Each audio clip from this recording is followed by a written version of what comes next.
3 di bawah topik kereaktifan siri kereaktifan logam dan aplikasinya ya. So contoh-contoh soalan yang pernah ditanya adalah seperti berikut. Ni kertas 3 iaitu design eksperimen. So kita tengok dialog ni. Okey, dialog antara 3 pelajar berikut adalah berkenaan dengan satu eksperimen untuk mengkaji kereaktifan logam. So, okey, dialog pertama apabila saya membakar serbuk magnesium dalam oksigen ia sangat terang. Okay, dialog kedua, saya ingin cuba dengan serbuk zinc. Dialog ketiga, mari kita lihat apa yang Ming Sin dapat. Okey, so kita tengok berdasarkan perbualan di atas, rancang satu eksperimen untuk mengkaji tujuan eksperimen berikut. Berdasarkan perbualan di atas, rancang satu eksperimen makmal untuk mengkaji tujuan eksperimen tersebut. So kita tengok tujuan dia apa? Satu eksperimen untuk mengkaji kereaktifan logam. Okey, so keperluan untuk kita jawab planning eksperimen tu dia A sampai F. Okey, untuk kita menjawab Okey, jadi untuk menjawab soalan problem statement, okey, kadang-kadang dia akan keluarkan problem statement. Okey, kadang-kadang dia akan tanya tujuan lah. Okey, tujuan eksperimen. So kalau kita tengok sini, kita tengok clue kat sini iaitu satu eksperimen untuk mengkaji kereaktifan logam. Okey. So kita boleh tengok di sini, untuk kita buat soalan problem statement, kita kena cari apa keyword yang kita boleh jumpa dekat arahan Okey, pertama kita boleh nampak satu eksperimen, satu eksperimen untuk mengkaji kereaktifan logam. Okey, kita dah belajar. Okey, jadi kita tengok kereaktifan logam ni terhadap apa? Okey, sini terhadap oksigen. Jadi maksudnya kita kereaktifan logam tu terhadap apa? So terhadap oksigen. Jadi dalam kita punya problem statement tu mesti ada perkataan kereaktifan logam terhadap oksigen. Okey. Jadi selalunya kalau problem statement ni kita mesti ada WH questions kan, bagaimana kan, macam tu kan. Contohnya bagaimana kereaktifan logam terhadap oksigen. Itu paling simple. Kan? Bagaimana kereaktifan logam terhadap oksigen. Okey, yang pertama kita boleh cakap untuk problem statement kan. Okey, bagaimana kereaktifan logam terhadap oksigen. Okey. Ataupun bahasa Inggeris dia kita buat how is the reactivity of metals towards oxygen. So itu pun dah okey kan? Okey. Yang kedua, all the variables. Okey, jadi kita nak tengok apakah variables dia. Okey, kalau kita tengok dalam soalan ni, apa variables yang dibagi? Okey, dia guna magnesium dan zinc. Kan? Jadi boleh kita tulis tu nanti dia punya variables dia, okey. Dia punya variables dia kita boleh buat pemboleh ubah dimanipulasi. Okey, ataupun manipulated variables kan, pemboleh ubah dimanipulasikan. Okey. So pemboleh ubah dimanipulasikan adalah jenis logam kan, ataupun types of metals. Okey, jenis logam, ataupun kita boleh terus tulis nama logam yang dinyatakan dalam dialog tadi iaitu magnesium dan zinc. Ataupun bahasa Inggeris magnesium and zinc. Okey, next kita kena ada pemboleh ubah yang bergerak balas. Okey. Pemboleh ubah bergerak balas. Okey. Pemboleh ubah bergerak balas ni bahasa Inggeris dia responding variable. So kalau kita tengok dalam soalan ni tadi, kita tengok dialog ni, dia kata apabila saya membakar serbuk magnesium dalam oksigen ia sangat terang. Maksudnya apa? Maksudnya kita boleh tahu brightness of flame ataupun kita boleh tahu brightness ataupun nyalaan yang terang. Ya, nyalaan yang terang. So kita boleh cakap sini brightness of the flame ataupun nyalaan yang terang. Maksudnya apa respon dia. Okey. Lepas tu fixed variable ataupun kita panggil pemboleh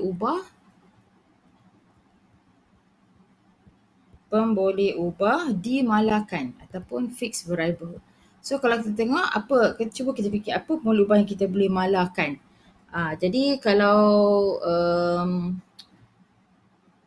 dari segi keperluan oksigen, ya.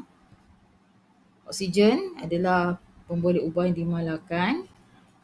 Ataupun kita boleh cakap jisim paling bagus ni jisim logam tu. Okey, jisim logam magnesium dengan zinc tu kena sama ataupun mass of metal powder ya. Okey, mass of metal powder. Okey, ataupun kalau sebenarnya eksperimen ini kita guna satu serbuk kalau kita ingat eksperimen ini kita guna satu serbuk iaitu jisim serbuk kalium manganat 7. Ya, jisim serbuk kalium manganat 7. Okey. Serbuk ini adalah yang diperlukan untuk menghasilkan gas oksigen kan. Serbuk ni. Okey. So ni adalah pemboleh ubah dimanipulasikan, bergerak balas dan juga pemboleh ubah yang dimalakan ya. Okey. Next soalan dia tanya statement of the hypothesis. Okey. So hypothesis dia untuk hipotesis pula. Okey, so kita tengok kalau untuk hipotesis okey. Hipotesis ni mesti ada MV dengan RV ya. So kita tengok tadi MV dengan RV kita tadi. Sebenarnya hipotesis ni kita boleh compare ya, selain daripada kita guna MV and RV ya. Kita maksudnya ada direction, kita juga boleh buat comparison, hypothesis in terms of comparison. Contoh kita ada magnesium tadi and zinc saja kan. So kita boleh cakap hipotesis magnesium akan menghasilkan magnesium, hipotesis ni maksudnya smart suggestion jangkaan yang bijak kan. Magnesium akan menghasilkan nyalaan yang terang manakala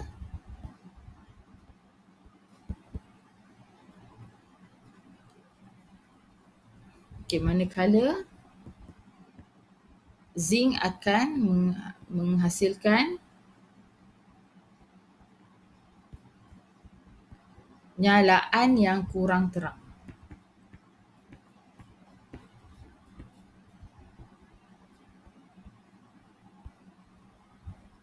Kan, maksudnya kita tahu logam yang terletak semakin atas dalam siri kereaktifan akan terbakar dalam oksigen dengan semakin cergas dan cepat. Jadi kita tengok magnesium atas zinc.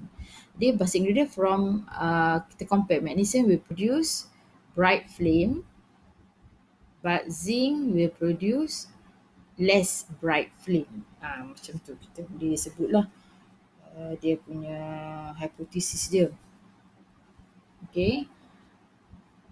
Ataupun kita boleh cakap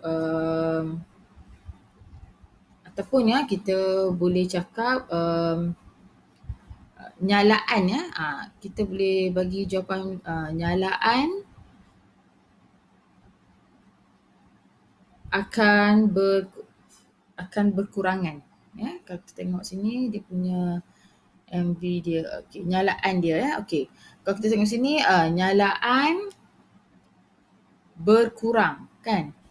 Nyalaan berkurang dari magnesium kepada zinc. Ataupun kita kata from magnesium to zinc, the brightness of flame is lesser.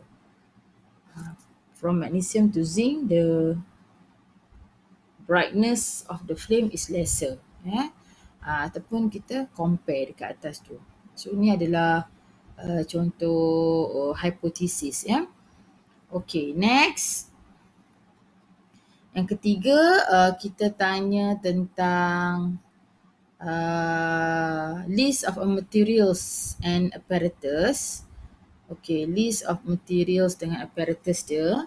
Okay, so ini kena tengok dalam buku teks lah ya. Dia punya contoh eksperimen dia ada ya. So mula kita letak materials dulu. Okay, materials ataupun bahan. Okay, bahan yang kita gunakan, kita tengok dalam dialog tadi. Student tu menggunakan magnesium dan zinc sahaja. Okay, bila kita tengok ke apparatus ataupun radas, okay, ini kita boleh guna yang dalam makmal punya ya, untuk tentukanlah apa yang diperkatakan dialog tu tadi. So kita perlu ada tabung didih Okay, kita perlu ada tabung didih dan pengapit lah ya. Maksudnya heating tube ataupun boiling tube with clamp ya. Okay, lepas tu kita perlu ada kaki retort ataupun retort stand ya, kaki retort ataupun retort stand. Dan kita perlu ada forceps.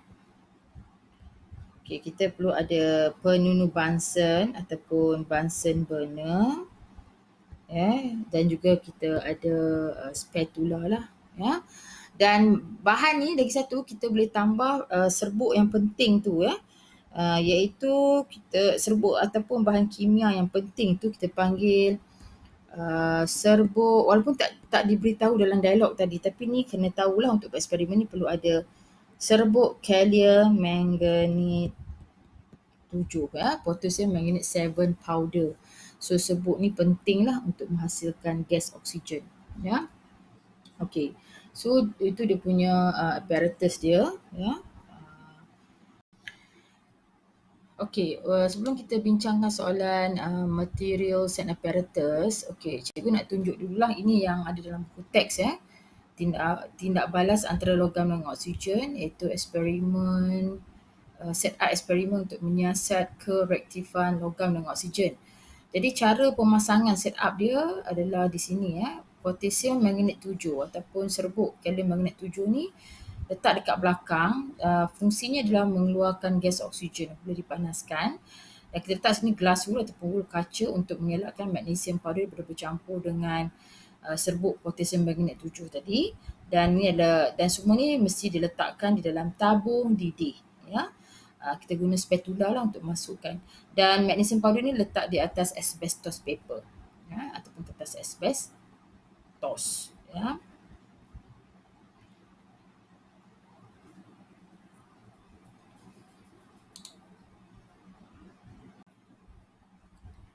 Okey, untuk tadi cikgu dah tunjuk gambar set up apparatus dan materials tadi. So bila soalan tanya list of materials and apparatus, jadi kita kena senaraikan lah. Jadi kita kena ingat lah gambar tu, kalau boleh kita ulang kaji tu kita ingat ya. Baru kita boleh tulis. Jadi bahan atau materials yang kita gunakan mesti ada magnesium, zinc, wool kaca, kertas asbestos, serbuk kalium manganate 7 ataupun potassium manganate 7 powder. Okey, apparatus atau peradasnya mesti ada spatula, tabung didih dan pengapit ataupun heating boiling tube with clamp, Bunsen burner, forceps and retort stand. Okey, so ini adalah dia punya material dan apparatus. Okey, lepas tu kita tengok cara-cara dia. Pertama, okey, kita perlu masukkan satu spatula serbuk kalium manganate 7 ke dalam tabung didih terlebih dahulu. Ataupun kita kata put a spatula of potassium manganate 7 into a heating tube. Okey, kedua, masukkan wool kaca ke dalam tabung didih ataupun insert some glass wool into the tube. Okey, apitkan tabung didih secara mendatar menggunakan kaki retort bersama pengapit. Clamp the heating tube horizontally. Okay, keempat, masukkan satu spatula serbuk magnesium yang telah dialas dengan kertas asbestos ke dalam tabung didih. Put 2 spatula magnesium powder on an asbestos paper and place the asbestos paper into the heating tube. Okay. Next, seterusnya, panaskan serbuk magnesium dengan kuat sehingga berbara, lalu panaskan serbuk kalium manganate 7. Okay, maksudnya heat the magnesium strongly until the magnesium starts to burn and then heat the potassium manganate 7 powder. Ya, maksudnya kita kena panaskan magnesium tu dulu sehingga dia berbara, lepas tu baru kita panaskan kalium manganate 7 sebab kalium manganate 7 ni menghasilkan oksigen untuk tindak balas.